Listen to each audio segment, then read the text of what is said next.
Hey guys, how we doing? A video from All Day Anime. An interesting little title here. Goku vs Saitama, who's stronger? The pointless debate.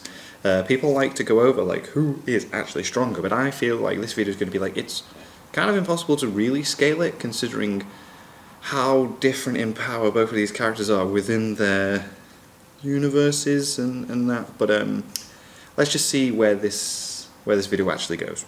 Goku vs Saitama, the pointless debate. In my last bracket video on the most overpowered characters in anime, I made two statements that caused an uproar in the comments. Oh no. The first being that Saitama is clearly more overpowered within his universe than Goku is relative to the Dragon Ball universe. That's which fair. honestly I don't even think is up for debate, No. and I will definitely elaborate on. That's fair. But the second claim that I made was that if the two characters actually had to fight, that I honestly have no clue who would win.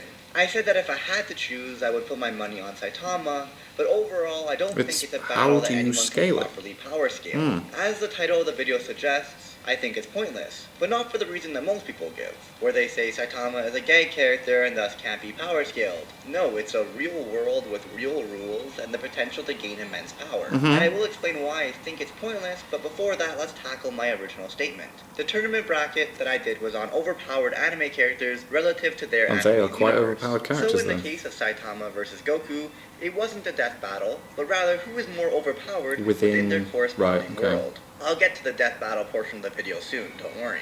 And my main points regarding Goku were that he comes from an insanely powerful universe, potentially the most overpowered universe. Every time he fights someone, it's a struggle. Relevant characters being able to destroy planets with ease. However, I personally don't think Goku has been overwhelmingly overpowered throughout the series, as we have seen him die multiple times. When he does win, he often comes out with many serious wounds. He even managed to get wrecked by one of Frieza's underlings' shitty little lasers. Overall, he isn't invincible by any means, and a lot of his feats are achieved through insane training and his dedication to martial arts. Constant. While in comparison, Saitama is much more overpowered, again within his universe, compared to what he's fighting against, where he actually suffers from a level of depression because he's just so powerful that no fight can give him the thrill that he truly desires. Both Goku and Saitama search for strong opponents. The only difference is Goku manages to find them and has entertaining tough battles, while no one within the One Punch Man universe is even close to Saitama, which caused his depression in the first place. Overall, I think my statement that Saitama is more overpowered is undeniable. Maybe if he faced off against Whis or even better Zeno, then we could have a debate. Yeah. But within their own respective universe, interesting. Saitama is more overpowered than Goku. Yeah. Now on to my second claim regarding if they had to fight. A good old death battle, if you would. And in my opinion, I think it's a pointless debate. And the reason that I say that is I personally don't think we could power scale Saitama.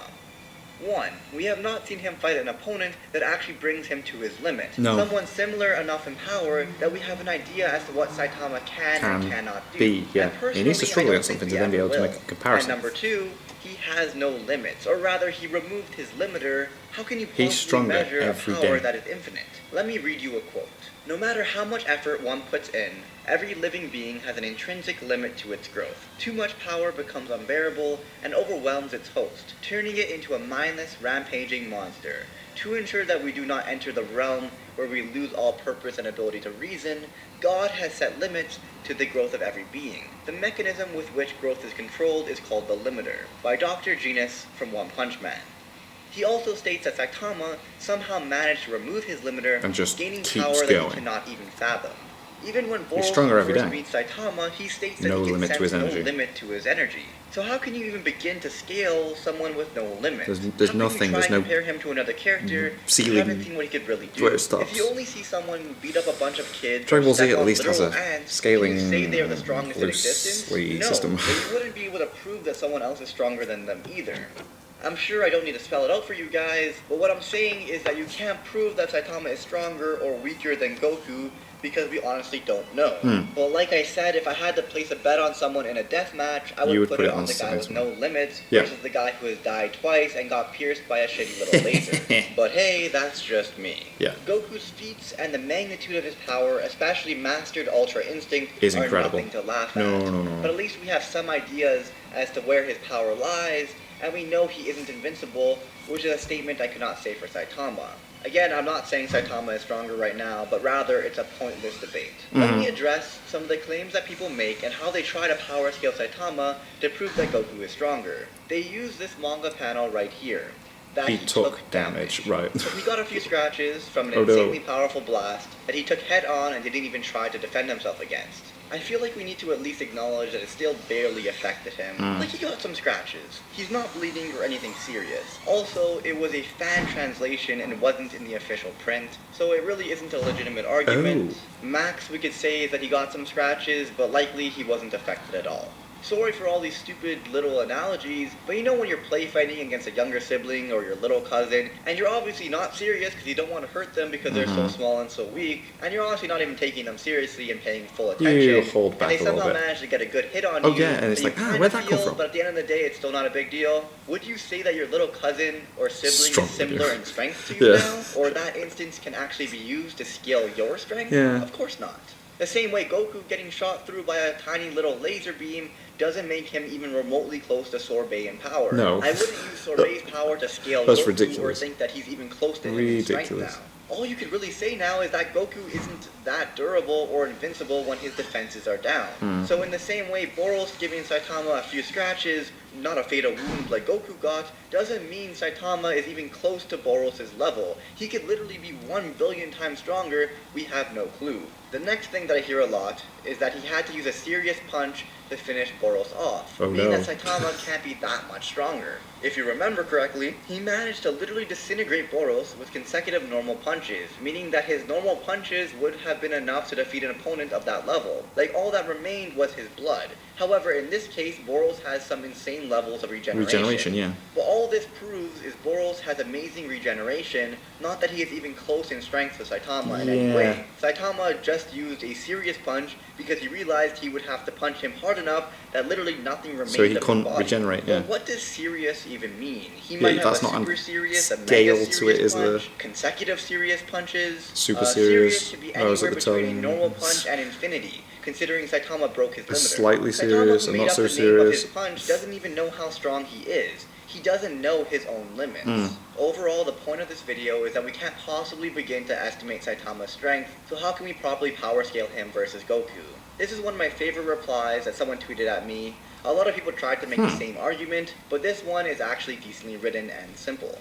At All Day Anime, Saitama is not stronger than a Goku. Just because Saitama has never lost a battle doesn't mean he's stronger, which is true.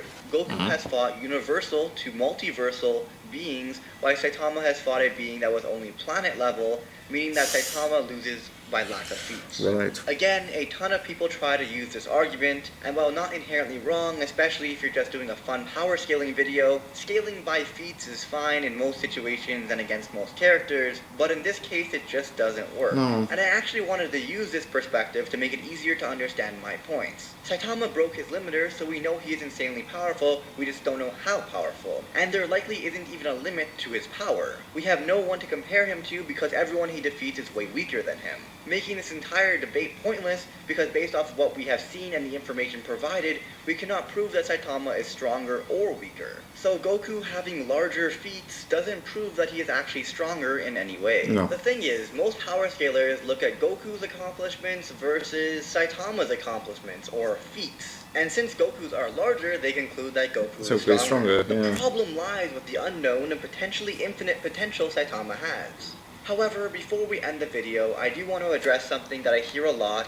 and have even said myself, which is kinda dumb in retrospect. That if Saitama fought someone of Goku's caliber within the One Punch Man universe, he would win because that's the point of the show. For Saitama's limitless ability to overpower any adversary regardless of the adversary's strength. Which is true to a certain extent. That's kind of the point of the show, for Saitama to defeat powerful opponent one after another, them just getting more and more powerful, and he just defeats them all with ease every time, getting very little to no credit for his accomplishments. But the reason I think it's dumb is the exact same thing applies to Goku. He may get wounded or even die, but he's always going to get stronger and the planet win. Universe every time. If Saitama were to join the world of Dragon Ball and somehow fought against Goku, it wouldn't be any different. So overall, I don't like that argument very much. But anyway, I do hope you guys enjoyed. If you did enjoy, subscribe for more, and consider supporting me via Patreon. That way I can continue hiring editors and keep pumping out that consistent quality content that you guys deserve. I currently have no reward tiers, but I'm going to add shoutouts saying thank you to all patrons going forwards. It may be at the end, middle, or even beginning of future videos. A huge thank you goes to Viva the Loser, Ace17FFDP, MC Manga, The Ethan, Shoot Alpha, Beck, and Nick Sands. Thank you so much for supporting me and my channel. That's nice that he's got to everyone else, I do hope you Patreons. enjoyed, and just like that, I will see you all next time. Cool. Shinpaku. It is a very, like, it's an impossible debate. It is, like, it's so silly.